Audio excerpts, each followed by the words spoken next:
ফিলিস্তিন জিন্দাবাদ, কাশ্মীর জিন্দাবাদ। আন্তর্জাতিক অঙ্গনের সবথেকে গুরুত্বপূর্ণ আপডেট, তাজা সংবাদ সকালেই আমাদের হাতে এসেছে। এইবার ইসরায়েলের প্রধান বিমানবন্দরে ইয়েমেনিদের ঝাঁকে ঝাঁকে ক্ষেপণাস্ত্র হামলা, সব বিমান ফ্লাইট স্থগিত।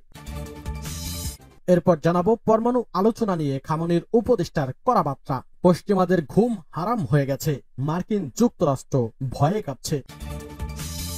এদিকে ট্যাঙ্ক তৈরির কারখানা পরিদর্শন কিম জং উনের। এরপর জানাবো উত্তেজনার মধ্যেই ক্ষেপণাস্ত্রের পরীক্ষামূলক উৎক্ষেপণ করল পাকিস্তান। এইবার কপাল পড়েছে হিন্দুত্ববাদী নরেন্দ্র মোদী সরকারের ভারতের। এরপর জানাবো দখলদার ইহুদিবাদী ইসরায়েলের সময় ফুরিয়ে এসেছে, মৃত্যু ভয়ে মাটির নিচে 30 লাখ ইসরায়েলি। বেন গুরিয়ানের ঝাঁকে ঝাঁকে ক্ষেপণাস্ত্র হামলা চালাচ্ছে স্বাধীনতাকামী যোদ্ধারা।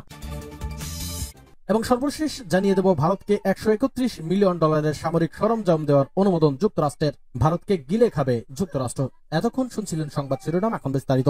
অনুরোধ থাকবে ভিডিওটিতে একটি লাইক দিন, কমেন্টস করে জানিয়ে দিন আপনি কোন জেলা থেকে বা কোথা থেকে এই সংবাদটি শুনছেন। ভিডিওটি শেয়ার করে দিন আপনার ফেসবুক সোশ্যাল মিডিয়ায়। ভিউয়ার্স, আজকের সংবাদের সব থেকে গুরুত্বপূর্ণ এবং আনন্দের বিষয় হচ্ছে দখলদার ইহুদিবাদী ইসরায়েলকে ধূলিসাৎ করে দেওয়ার জন্য একের পর এক ঝাঁকে ঝাঁকে ক্ষেপণাস্ত্র হামলা চালাচ্ছে প্রধান বিমানবন্দরে।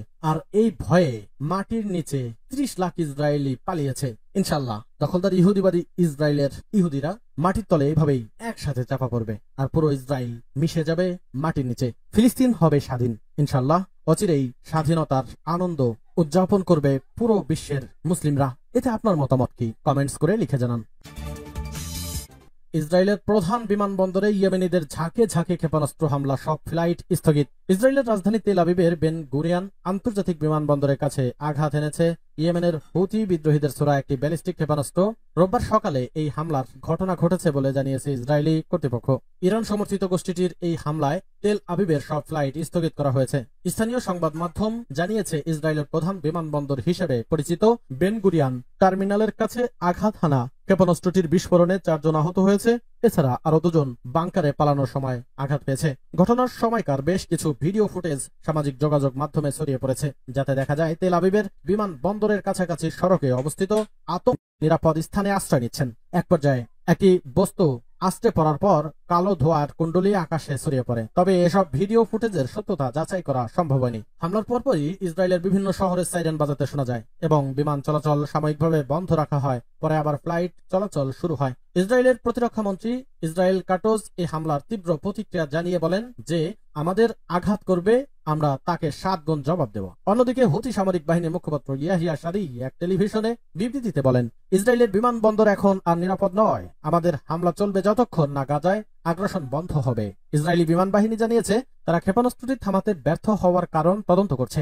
স্থানীয় সংবাদ মাধ্যমে প্রকাশিত চিত্রে দেখা যায় বিস্ফোরণের ফলে ভূমিতে একটি বড় গর্ত তৈরি হয়েছে। হুতি গোষ্ঠী দীর্ঘদিন ধরে গাজায় হামাসের প্রতি সংহতি জানিয়ে ইসরায়েলের দিকে ক্ষেপণাস্ত্র নিক্ষেপ করছে। যদিও সাধারণত এসব ক্ষেপণাস্ত্র ইসরায়েলের আয়রন ডোম প্রতিরক্ষা ব্যবস্থার কারণে লক্ষ্য ভেদ করতে ব্যর্থ হয়। সম্প্রতি হুতিরা লোহিত সাগরেও আন্তর্জাতিক বাণিজ্যিক জাহাজগুলোর উপর হামলা বাড়িয়েছে।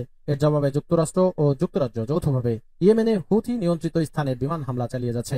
এই সাম্প্রতিক হামলা মধ্যপ্রাচ্যের ক্রমবর্ধমান উত্তেজনা ও অস্থিরতাকে আরো ঘনীভূত করল মনে করে বিশ্লেষকেরা। পরমাণু আলোচনা নিয়ে খামনির উপদেষ্টার কড়া বার্তা। ইরানের সর্বোচ্চ নেতা আয়াতুল্লাহ সৈয়দ আলী খামনির উপদেষ্টা ও দেশটির প্রভাবশালী রাজনৈতিক নেতা আলী লারিজানি বলেছেন যে আলোচনা ইরানের স্বার্থ রক্ষা করে না, তা অবান্তর ও অপ্রয়োজনীয়। শনিবার তেহরানের শাহেদ বিশ্ববিদ্যালয়ে একটি সাংস্কৃতিক অনুষ্ঠানে বক্তব্য রাখতে গিয়ে লারিজানি বলেন, যুক্তরাষ্ট্রের সঙ্গে আলোচনার বিষয়টি বাস্তব নির্ভর হওয়া উচিত। শুধু আলোচনা করলেই লাভ হয় না, আলোচনার ফলাফলই আসল বিষয়। তিনি ব্যাখ্যা করেন, আলোচনায় বসা কিংবা বসা না থাকা এটি নিজে কোনো মূল্য বহন করে না। মূল্য হলো আলোচনার মাধ্যমে জাতীয় স্বার্থ আদায় হওয়া। যদি আলোচনা সে লক্ষ্য পূরণে ব্যর্থ হয় তাহলে তা চালিয়ে যাওয়ার কোনো যৌক্তিকতা নেই। পারমাণবিক আলোচনার প্রসঙ্গে তিনি বলেন, যদি এ ধরনের আলোচনা সমস্যার সমাধানে সহায়ক হয় তাহলে তা চালানো উচিত, কিন্তু যদি ফলপ্রসূ না হয় তবে তা বন্ধ করা শ্রেয়। ইরান কখনোই বিশ্ব শক্তির কাছে মাথা নত করেনি, আর এ কারণেই পশ্চিমারা নিষেধাজ্ঞা ও চাপ দিয়ে ইরানকে নতজানু করতে চায়। তিনি আরো বলেন, আলোচনার সময় ও পরিবেশ পর্যালোচনা করে যৌক্তিক সিদ্ধান্ত নেওয়া শ্রেয়। সরাসরি আলোচনা গ্রহণ বা প্রত্যাখ্যান করার আগে বাস্তবতা বিশ্লেষণ জরুরি।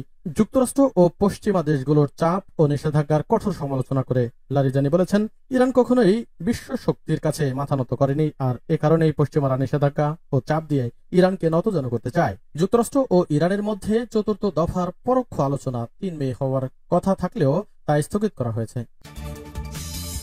ট্যাঙ্ক তৈরির কারখানা পরিদর্শন কিম জং উনের। উত্তর কোরিয়ায় একটি ট্যাঙ্ক তৈরির কারখানা পরিদর্শন করেছেন দেশটির সর্বোচ্চ নেতা কিম জং উন। রোববার দেশটির রাষ্ট্রীয় গণমাধ্যম KCNA বিষয়টি নিশ্চিত করে। এতে বলা হয়, ঘনিষ্ঠ কর্মকর্তাদের সাথে নিয়ে ট্যাঙ্ক তৈরির একটি কারখানা পরিদর্শন করেন কিম জং উন। তবে কারখানাটি কোথায় অবস্থিত সেটি উল্লেখ করেনি গণমাধ্যমটি। কর্মকর্তাদের সাথে আলোচনায় কিম জং উন এ সময় অত্যাধুনিক ট্যাঙ্ক ও সাজোয়াজান তৈরি দেশটির সামরিক বাহিনীকে আরো শক্তিশালী করবে বলে উল্লেখ করেন তিনি। এর আগে যুদ্ধ সরঞ্জামকে উন্নত করার মাধ্যমে উত্তর কোরিয়ার সামরিক বাহিনীতে দ্বিতীয় বিপ্লব আনার কথা জানিয়েছিল কিম প্রশাসন। সে লক্ষ্যে নতুন একটি যুদ্ধ জাহাজ উন্মোচনও করেছেন উত্তর কোরিয়া। উত্তেজনার মধ্যেই ক্ষেপণাস্ত্রের পরীক্ষামূলক উৎক্ষেপণ করল পাকিস্তান। পাকিস্তান সফলভাবে আবদালি ক্ষেপণাস্ত্রের পরীক্ষামূলক উৎক্ষেপণ সম্পন্ন করেছে। এটি একটি ভূমি থেকে ভূমিতে নিক্ষেপযোগ্য অস্ত্র, যার পাল্লা 450 কিলোমিটার। শনিবার দেশটির আন্তঃবাহিনী জনসংযোগ পরিদপ্তর এক বিবৃতিতে একথা জানায়। তাদের লক্ষ্য ছিল সেনাবাহিনীর প্রস্তুতি যাচাই এবং ক্ষেপণাস্ত্রের উন্নত নেভিগেশন ও উচ্চতর গতিশীলতা যাচাই করা, এমন খবর প্রকাশ করেছে ডন। এর আগে অবশ্য যুদ্ধ বিমানের প্রশিক্ষণ মহড়া চালিয়েছে ভারত। উত্তর প্রদেশে ফাইটার জেটের জরুরি অবতরণের মহড়া চালায় দেশটির বিমান বাহিনী। পাকিস্তানের ক্ষেপণাস্ত্রটি ছিল এক্স ইন্ডাস নামক মহড়ার অংশ। এতে উপস্থিত ছিলেন আর্মি স্ট্র্যাটেজিক ফোর্সের কমান্ড প্রধান, কৌশলগত পরিকল্পনা বিভাগ ও অন্যান্য ঊর্ধ্বতন কর্মকর্তারা। সঙ্গে ছিলেন কৌশলগত প্রতিষ্ঠানের বিজ্ঞানী ও প্রকৌশলীরাও। রাষ্ট্রপতি আসিফ আলী জারদারি ও প্রধানমন্ত্রী শেহবাজ শরীফ ক্ষেপণাস্ত্র উৎক্ষেপণে অংশ নেওয়া সেনা ও প্রযুক্তিবিদদের অভিনন্দন জানিয়েছেন। তারা পাকিস্তানের কৌশলগত বাহিনীর প্রস্তুতি ও প্রযুক্তিগত সক্ষমতার প্রতি পূর্ণ আস্থা প্রকাশ করেন। এ ধরনের সক্ষমতা দেশের নিরাপত্তা নিশ্চিত করতে সহায়ক বলে তারা উল্লেখ করেন। উৎক্ষেপণটি এমন সময় হয়েছে যখন ভারত ও পাকিস্তানের মধ্যে উত্তেজনা চরমে পৌঁছেছে। গত 22 এপ্রিল কাশ্মীরের পেহেলগামে ভয়াবহ হামলায় 26 জন নিহত হন, যাদের অধিকাংশই ছিলেন পর্যটক। এরপর থেকে এই সীমান্তে উত্তেজনা বাড়ছে। পাকিস্তান সেনাবাহিনীকে সতর্ক অবস্থানে রেখেছে এবং অতিরিক্ত বাহিনী মোতায়েন করেছে। ভারতের প্রধানমন্ত্রী সেনাবাহিনীকে অপারেশনাল ফ্রিডম দিয়েছে। 25 এপ্রিল থেকে নিয়ন্ত্রণ রেখায় গোলাগুলি চলছে পুরোদমে।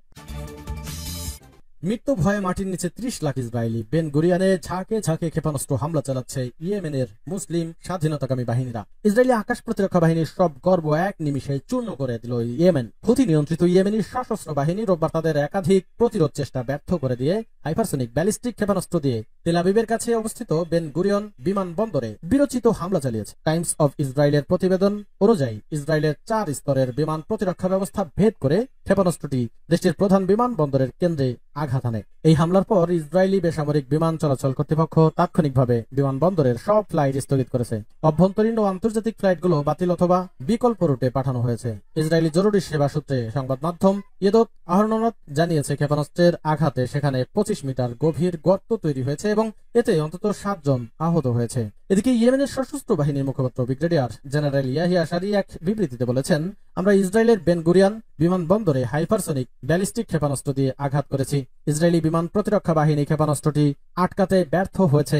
আঞ্চলিক পর্যবেক্ষকরা বলছেন, হাইপারসনিক ক্ষেপণাস্ত্র দিয়ে ইসরায়েলের অভ্যন্তরে ইয়েমেনের এই হামলা এই অঞ্চলের জন্য এক নতুন সামরিক বাস্তবতার সূচনা করেছে। ভারতকে $131 মিলিয়ন সামরিক সরঞ্জাম দেওয়ার অনুমোদন যুক্তরাষ্ট্রের। যুক্তরাষ্ট্র ও ভারতের মধ্যে কৌশলগত প্রতিরক্ষা সম্পর্ক আরো এক ধাপ এগিয়ে গেল। ইন্দো প্যাসিফিক অঞ্চলে যৌথ নিরাপত্তা ও সামুদ্রিক সচেতনতা বৃদ্ধির লক্ষ্যে ভারতকে $131 মিলিয়ন সামরিক সরঞ্জাম ও লজিস্টিক সহায়তা দেওয়ার একটি প্রস্তাব সম্প্রতি অনুমোদন করেছে মার্কিন স্টেট ডিপার্টমেন্ট। প্রস্তাবিত এই চুক্তিটি ফরেন মিলিটারি সেলস পদ্ধতিতে বাস্তবায়িত হবে, যা Indo Pacific maritime domain awareness কর্মসূচির আওতা। ভারত মার্কিন প্রতিরক্ষা সহযোগিতার একটি গুরুত্বপূর্ণ অংশ।